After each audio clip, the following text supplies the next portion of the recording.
Hey, ever heard of the Northern Lights?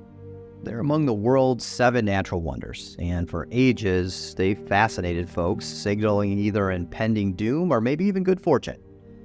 Although we now understand that these magical lights are formed by charged particles from the sun interacting with our atmosphere, they've lost none of their enchantment.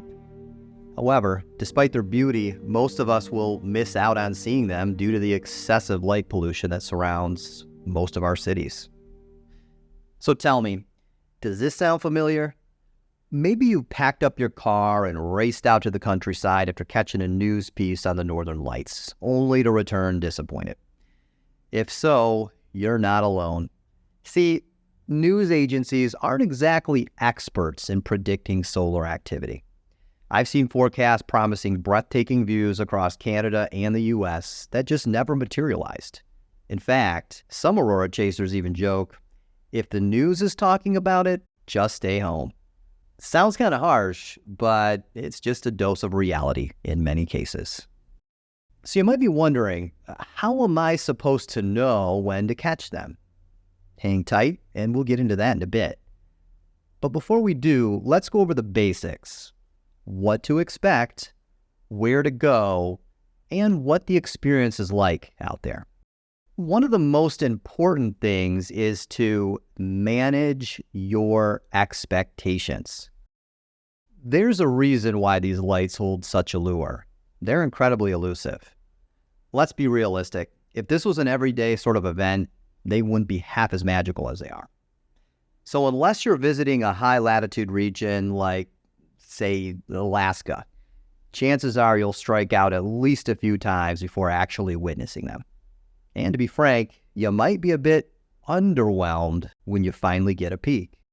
Here's something you should know. Most of the time, the Northern Lights don't actually look like those jaw-dropping photos you see online. In fact, more often than not, you'll end up seeing a faint, subtle glow on the horizon, and you might be squinting just to catch a glimpse. It's not necessarily that all the aurora photos you've seen are heavily edited, but rather that the photographers are using long exposure techniques to capture the magic.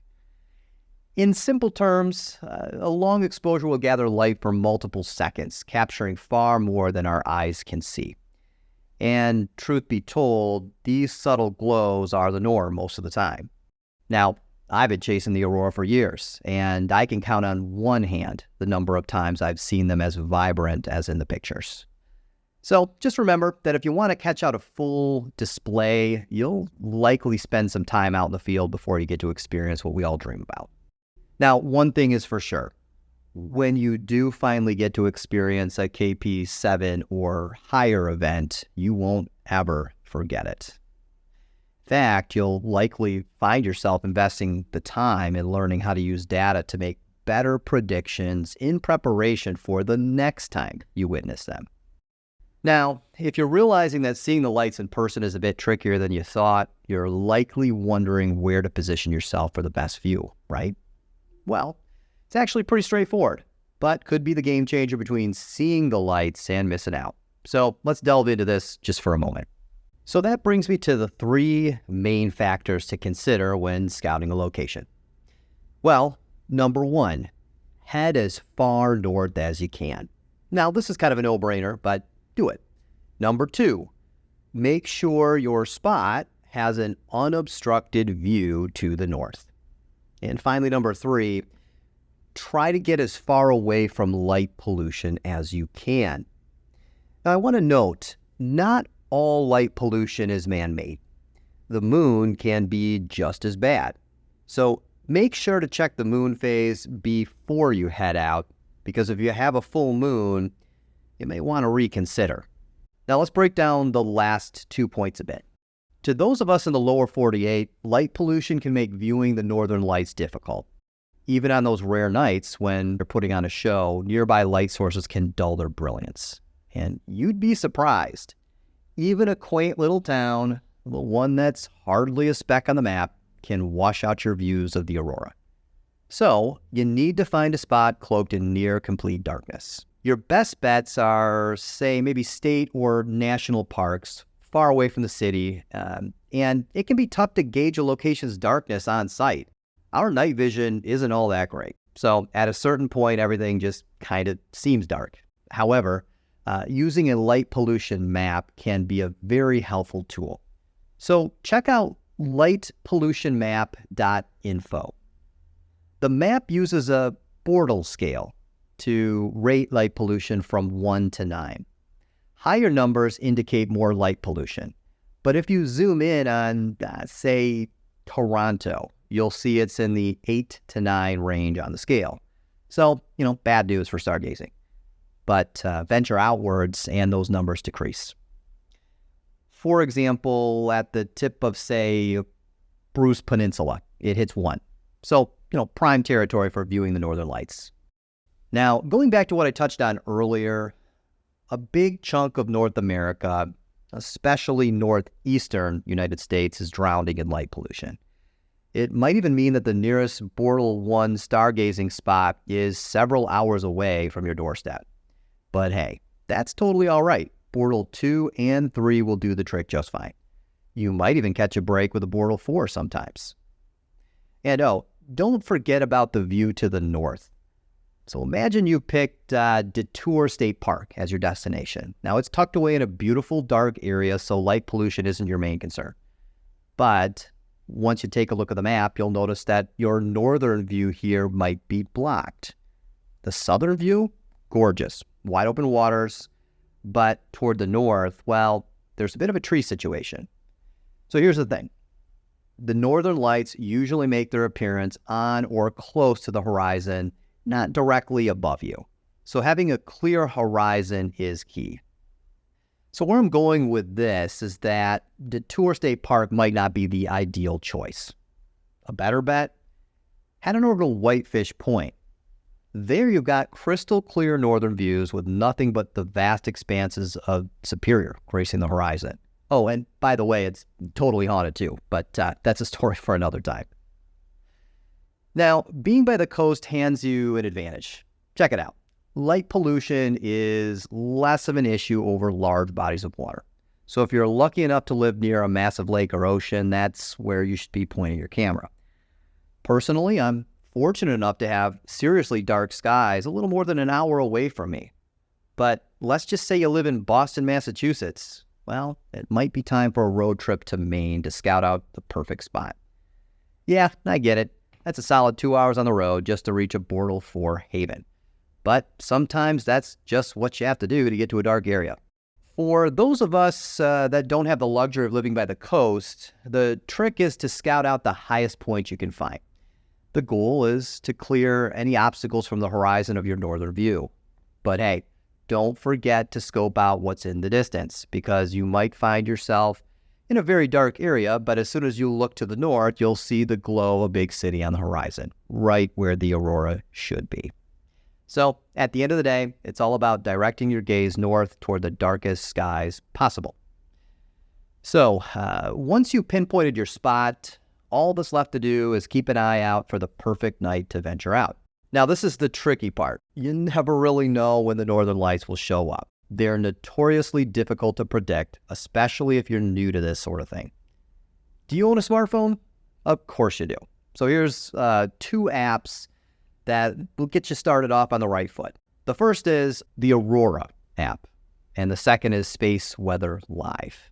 Now, it's important for me to note that you can get very technical with data and use it to compare and contrast, ultimately making better predictions. However, I'm going to keep things at a very basic level for this video. We'll likely create an advanced guide on here in the future, so stay tuned for that. Anyway, let me break this down. First up, the Aurora app. When you fire it up, you'll spot a bunch of cool stuff. Current KP level, an Aurora map, spots to hit, and a live cam category. But let's get to the core of this, the KP index, right here at the top. Although this isn't perfect, you can think of this as how likely are you to see the aurora meter from 1 to 9. Higher numbers mean better odds.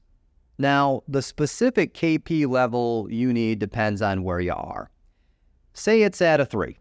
You might need to trek up to Alaska to catch a glimpse. At a 4 or 5, northern Minnesota or Michigan's upper peninsulas might be your sweet spot. Usually in Michigan, we're aiming for somewhere around this range. But hey, when the KP level starts spiking to 6 or 7, well, that's when the lights begin to show up even further south. I've seen it get as high as KP 8, and folks down in North Carolina got their cameras out to capture it. In Michigan, we're good to go if the KP is at 4 or 5, but that might differ for you as well. Just peek at this handy chart to see what you need and grab a screenshot. Aurora is an easy way for beginners to get a quick and easy long-term forecast. Tap into the forecast tab and scroll, and you've got the KP scoop for almost an entire month. Looking ahead, say Thursday the 14th, could be your night, but be very mindful of the fact that these predictions change all the time, especially when they're a week or more out. So check them often, like really often, because these forecasts will change at the last possible moment. Essentially, just continue to review this information all the way up until you head out the door. Now, next up is Space Weather Live. It's like Aurora's big brother. It has many more advanced charts and graphs that can help you make even better forecasts, but most of this could be a bit much if you're just starting out. So, as noted earlier, we'll just keep it as simple for this particular video as we can. Maybe we'll do a deeper dive into this app in the future. So, if you'd like to learn more about solar winds, densities, and solar flares, let us know down in the comments. All right, quick rundown. Check the KP up top, same deal as Aurora, and scroll down for the BZ level. Think of this BZ thing as almost an on-off switch for the Aurora. If the BZ points north, well, the lights are usually less visible, if at all. And if the BZ points south, the lights are much more likely to show up.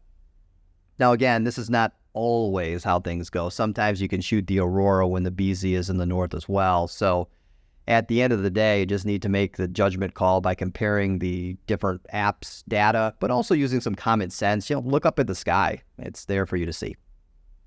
Oh, and one thing, clear nights are always going to be your best bet. Heavy cloud cover, not so much. Now, obviously, you could look at, any old weather app that you have to get the scoop, but here's another option that can be helpful in these situations. It's an app called Windy. It's kind of a cool app that you can help predict where the clouds are and even where they're headed. I found this quite helpful near coastlines, as it might be kind of crystal clear where I'm at, but thick aurora blocking clouds could be lurking just offshore. And, standard weather apps aren't always a lot of help in that regard. Windy can also be used to predict cloud gaps so that you can make informed decisions about where you'll move to when the sky is maybe less than desirable.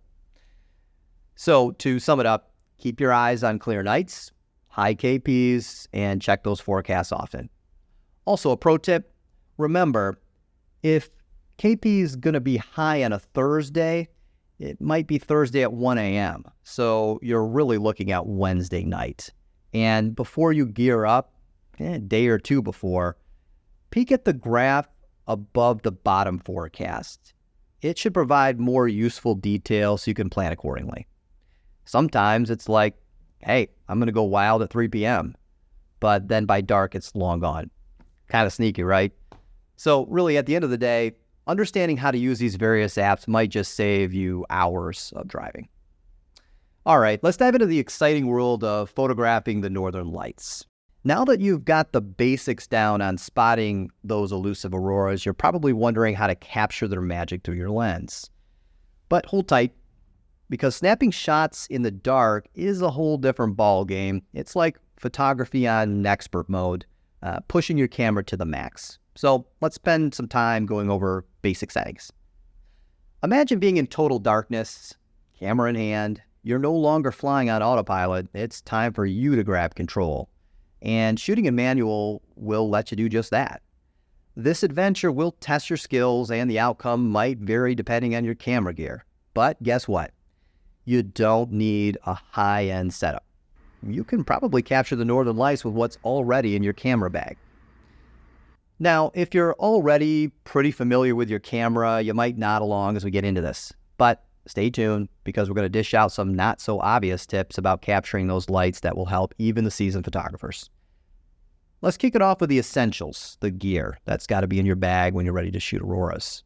First up, maybe one of the most important pieces will be a solid tripod. This isn't just a suggestion, it's a rule when it comes to nighttime photography. Why? Because we're going to use long shutter speeds. That'll make even the steadiest hands shaky. So tripod, check. Next, your camera. It's time to move into the manual controls. You're going to want to have complete control over your shutter speed, aperture, and ISO. Most modern digital cameras can shoot in manual mode and will work perfectly fine for this. And hey, if you're not shooting in RAW format, well, it's time to give it a go. This will make a huge difference when you're editing your photos later. And there's your lens. But not just any lens, a fast one. A fast lens is a lens with a large aperture, the opening in your lens that lets light pass through. Think of it as kind of a gateway for light. And since you're shooting in the dark, we want to let as much of the light into the camera as we can. Check the F number. The lower the better. Think f2.8 or faster. Wide and fast. That's the ticket. Oh, and about focal length, a wider view like 14 millimeter to 24 millimeter captures more of what's going on in the sky and ultimately gives you more of what you want to see. Now, let's switch gears and talk about zoom lenses. They're versatile tools that are great for a lot of situations, but night photography usually isn't one of them. Why? Well, they can be a little iffy with their max apertures. A lot of them have apertures that actually get even smaller as they zoom in, and they usually don't let a whole lot of light in to begin with. You can still make it work with a zoom lens, but most night photographers swear by prime lenses, or lenses that don't zoom. They usually have much faster apertures that'll collect a lot more light. If you've been looking to purchase a fast prime lens for yourself, but the price tag is looking a little scary, don't worry. A brand called Samyang might be your key to fast and pocket-friendly prime lenses. They're cheap, sharp, and fast. Perfect for beginners. And believe it or not, we shot a lot of what you're seeing in this video with the Samyang 14mm. Let me know if you can tell which one of these photos was shot with a $1,500 prime lens and which one was shot with the Samyang. Can't see much of a difference, can you? Let us know in the comments. All right, so you've done your homework, checked the Aurora forecast, made it out to your spot, and you got your camera locked and loaded. Now it's showtime. First things first, quick tip. Get there while there's still daylight. I am guilty of not always following this, but when I do end up getting out there early, I leave with some of my best shots. Now, this isn't just about snagging a good parking spot. It's about scoping out the place. Look around, find those interesting foreground elements, maybe some rocks, a winding shoreline, or a charming lighthouse. Something to give your Aurora shots that extra punch. And, oh yeah, make sure you're facing north and that it isn't blocked. Just like what we said before, apply some common sense and you should be fine. Now, don't expect to see anything right away. The northern lights don't always come out to play when it gets dark. So let's get ready to adjust those camera settings. First up, manual mode, check. Wide open aperture, check. Now switch your lens to manual focus. In fact, forget about autofocus. It's not going to work in the dark. Trust me, manual focus isn't as scary as it sounds, even when you can't really see anything on your camera screen. The easiest way to do this is to look really closely at the screen. You'll see those little white dots twinkling there up at the top. Now those are stars. Pick the brightest one and gently twist your focus ring until it begins to look like a pinpoint of light. The smaller the star, the better the focus. You can even zoom in on your screen to fine-tune that focus further. Practice a bit. You got this. All right, now we're going to talk about shutter speed. It's essentially how long your camera's sensor gets to collect light. As a reminder, we're talking long exposures, around 20 seconds to start off. That's not really a one-size-fits-all option here. It's really kind of depending on how much light your lens can let in and how dark it is at your chosen location. However, those two things play a big part in setting the right shutter speed. So you may need to go longer than 20 seconds to get a good exposure, or maybe even shorter. What's next? ISO, the sensitivity dial for your camera. Think of it as adjusting the volume on your camera's light amplifier. Lower ISO, darker image.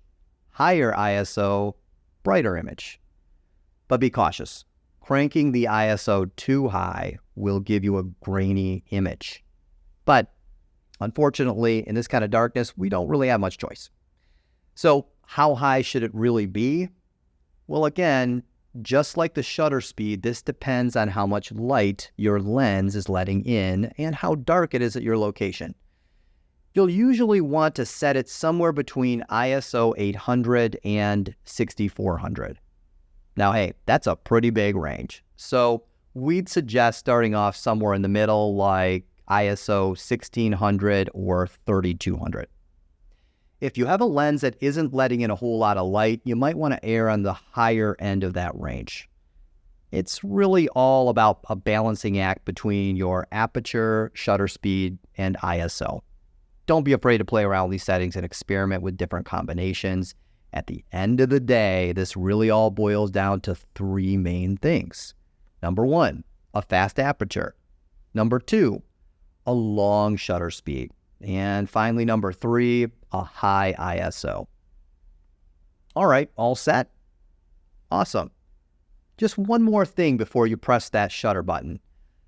Make sure to enable your camera's self-timer. The timer will tell your camera to wait a couple of seconds after you press the shutter button, which is a great way to avoid unintentional camera shake. Even the gentlest of shakes can ruin an image. Okay, well, I think that's about it. All you have to do now is press the shutter and wait 20 seconds. Now let's take a peek at your shot and see how it's shaping up. Practice does make perfect, so don't be disappointed if it doesn't look quite right at first. This is just a test shot, so you can see what you're working with. If it's too dark, just bump up the ISO a little bit, or extend the shutter speed. Or even both, if one isn't doing the trick on its own. Just experiment with different combinations until it looks right. On the flip side, if it's too bright, that's actually a good problem to have. You can start dialing back the ISO, which, remember, will make your photos less grainy. Oh, and here's another. Double check your focus. Zoom in and make sure your image is razor sharp. If things are looking a little fuzzy, give your focus a nudge and try again. Keep taking these test shots until everything is looking good. Okay, so by now you might be spotting a subtle green glow on your image's horizon. And hey, that's likely what you think. It's the aurora. Now hold on, because it's about to get interesting. When you notice that glow, one of two things might unfold. It's either going to vanish like a wisp of smoke, or maybe it's going to ramp up, becoming brighter and brighter. Soon, pillars might even start popping into your frames, and if you're way up north and the forecasts are particularly strong, you might even catch it swirling above your head if you're lucky. So here's the deal. Like we talked about earlier, what you're seeing might not always match those awesome aurora photos you've seen online. In fact, they can look quite different to the naked eye. But once in a while, you'll get to witness this breathtaking dance in the sky, and when it finally does happen, you'll be hooked forever. So keep your eyes peeled, watch its rhythm, and don't stop clicking that shutter. As it gets stronger, your photos get wilder. And if it starts getting really bright, it might be time to make a couple of camera adjustments so you don't overexpose your photos.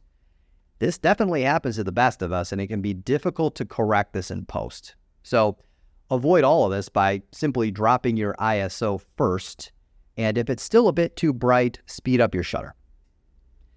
One thing to keep in the back of your mind is that the longer shutter speeds can sometimes blur the aurora when it's really moving.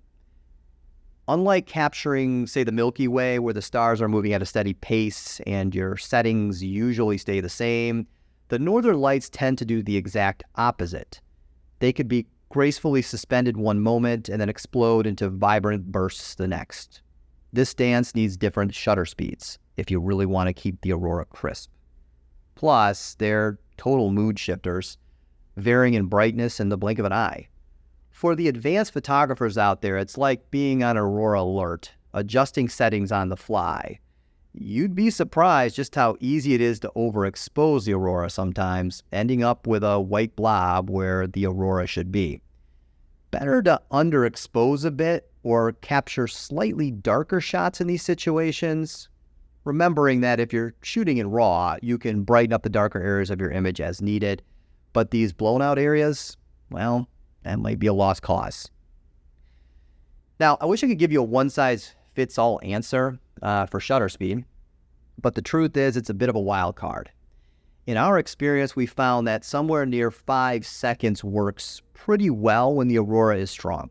But if it's weaker or not really moving around much, you should be fine-tuning this often and maybe kind of play around with 20 seconds or so.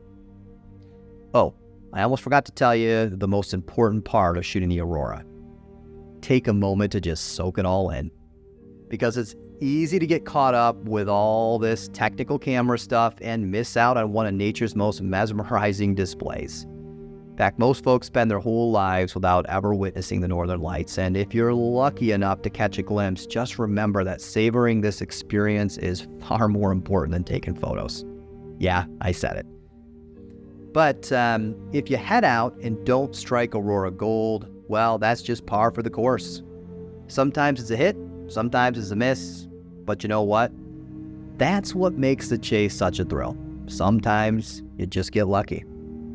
So, even on the nights when you come home empty-handed, you really didn't, because just being on the hunt will give you some amazing experiences that you may never have had, like, say, wandering around a deserted beach at 3 a.m. under a sky full of stars, or cruising down those dirt roads with some of your best friends, or maybe just being alone, enjoying the kind of solitude that's becoming more and more difficult to find in today's modern world. Most of the time when we go out looking for the aurora, we don't see it. But hey, maybe tonight is the night you've always been hoping for. So pack up your camera, hit the road, and make some memories. And you better believe we'll be out there too. So we'll be looking forward to seeing what you capture.